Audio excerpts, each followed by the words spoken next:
et bienvenue sur votre chaîne d'éducation et d'apprentissage Réussir en français. Encore une vidéo sur les types de textes et leurs caractéristiques. Et aujourd'hui, nous allons voir le texte argumentatif. Le texte argumentatif ou l'argumentation vient du verbe argumenter. Argumenter, c'est convaincre, persuader. L'auteur fournit les arguments nécessaires pour convaincre son adversaire. Son intention est de montrer qu'il a raison. Pour cela, il donne des arguments et des exemples pour défendre sa position. Argumenter, c'est parler ou écrire en vue d'influencer le destinataire et de provoquer un changement chez lui. Ce changement pouvant être de plusieurs ordres. Donc, le but de l'argumentation, soit agir sur les connaissances du destinataire, c'est-à-dire changer sa manière de voir les choses, ou bien agir sur les comportements du destinataire, c'est-à-dire changer sa manière d'agir. La structure du texte argumentatif est basée essentiellement sur 3 étapes: l'introduction, le développement et la conclusion. L'introduction est très importante dans un texte argumentatif. Il a pour but d'amener le sujet et de capter l'attention du lecteur en lui donnant l'envie de poursuivre sa lecture. Elle doit être courte, claire et structurée. C'est dans cette partie du texte qu'il faut présenter le sujet et la thèse. L'introduction comprend 4 étapes obligatoires: le sujet amené, le sujet posé, la thèse et le sujet divisé. Le sujet amené se situe dans les premières phrases de l'introduction. L'auteur situe le sujet dans un contexte historique, événements, actualités, etc.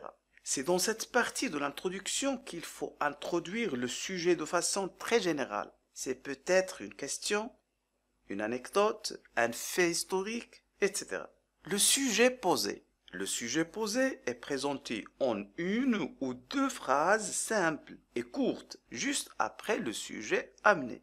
C'est là qu'on énonce sa thèse, c'est-à-dire l'opinion qui sera défendue tout au long du texte. 3. La thèse. Énoncer sa thèse en une seule phrase, de façon explicite, c'est-à-dire prendre position. C'est donc répondre à la question « Je suis pour ou contre le sujet en question ». C'est une phase essentielle car tous les arguments qui seront présentés durant l'argumentation serviront à démontrer cette thèse. 4. Le sujet divisé.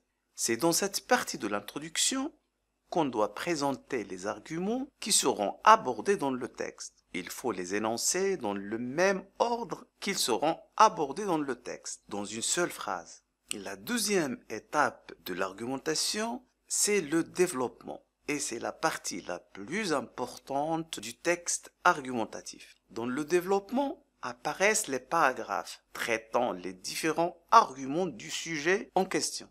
Donc, l'auteur doit formuler les paragraphes et les expliquer. Paragraphe 1, l'explication de l'argument 1. Paragraphe 2, l'explication de l'argument 2. Paragraphe 3, l'explication de l'argument 3, etc. Et chaque paragraphe finit par une conclusion partielle, qui est une phrase qui finit ce paragraphe. Elle rappelle l'aspect traité dans le paragraphe, tout en créant un lien entre la thèse présentée dans l'introduction et les arguments présentés dans le paragraphe.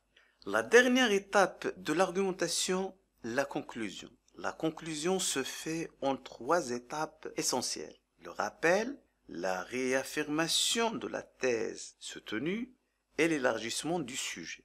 Le rappel, c'est là qu'on doit résumer brièvement les informations importantes du texte et rappeler des différents aspects traités au cours du développement.